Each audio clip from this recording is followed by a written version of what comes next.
We have some sad news to share. Our friend and former ABC 10 News colleague, Jim Avila, passed away after a long illness surrounded by his family. Jim's deep commitment to journalism carried him all across the country and the world, from reporting in war zones and the White House to covering high-profile trials and immigration stories. Tonight, we want to show you a story he did while he was with ABC 10. At a time when a major national spotlight was on immigration, he told us what immigrants bring to the United States in a personal story about his family. The southern border crisis is not just an ugly nightmare. It's also a dream migrants carry with them to a better life in the United States. A worldwide dream the Irish had in the late 1800s, the Italians in the 1900s, the Jews in the 1930s, all escaping war, dictatorship, persecution, and poverty in their native countries. For Mexico, the great historical journey north began in the 1920s, during and after a civil war, made famous by Pancho Villa. My great-uncles, General Fidel and brother Paz Avila, rode with Revolutionary Villa. But when the war was over and the revolutionaries lost, they lost everything. The family did. Family lore, backed by photos and told by my 90-year-old mother, is the Civil War forced my grandmother Juanita to move to El Paso immediately after she married Antonio Gallardo. The next day, they left for California, which was his goal always, to come to California, because he had always heard there was plenty of work in California. Antonio and Juanita Gallardo Avila, proud, ambitious immigrants.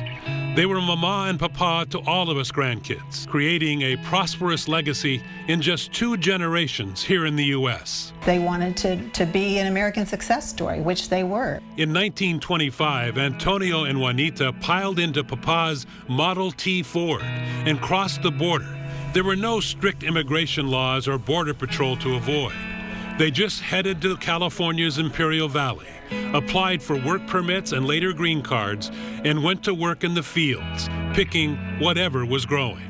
Strawberries, and then they went to different crops, potatoes, carrots, and cabbage, and lettuce.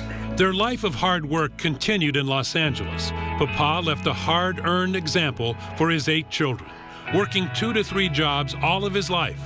The Gallardo Avila family settled on a farm in what is now an industrial area of East Los Angeles. They were sharecroppers, leasing the land they worked, never owning it. We're the first generation. We're first generation to be born and live here in the United States. And yet every one of us accomplished a lot. Papa was paid in cash, and Juanita, my grandmother, saved it, and not in a bank. We had enough to buy the 3 houses for $6,000 in 1945 that my mother had stashed away. This was the family house on Downey Road in East LA, the infamous Mexican-American barrio. It's a small house for 10 people. My grandparents and my aunts slept in bedrooms on the main floor, and my 4 uncles piled into the basement every night.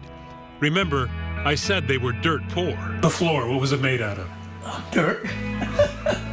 Mama swept every day, right? Yes. Money was tight, but there were no handouts. Everyone went to school and worked when they were done. My dad was such a hard worker that, we had more than plenty to give to others.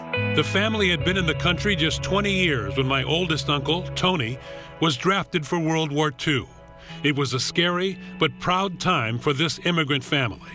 I remember going to Ma's house and that picture of him in his uniform on the mantelpiece. I mean, they were proud of that. This is their country. Every night I can remember my mother would, at sunset, would go out, watch the sunset, and sit there and say prayers for her son. The second son, Rudy, was the epitome of immigrant success, class president and a star athlete at his high school. But when he asked the principal for science classes he needed for college, the school's thing was, what do they need this for? They're going to be working in the fields. Challenging Rudy to find 20 classmates who actually wanted the course. My dad had 20 other kids by the next day, and they'd had those classes. It paid off. Rudy not only went to college, he went to medical school, and his brothers and sisters worked to pay tuition. We all brought our check home, gave it to Mom, my mother. We were allowed to keep $5, and Mother put all that money toward his expenses, his college, tuition, everything. Getting him through was a family project, which I'm sure he was grateful for. Cousin Guy went into medicine as well, a second-generation success story, now running a prosperous orthodontist office and living in San Clemente.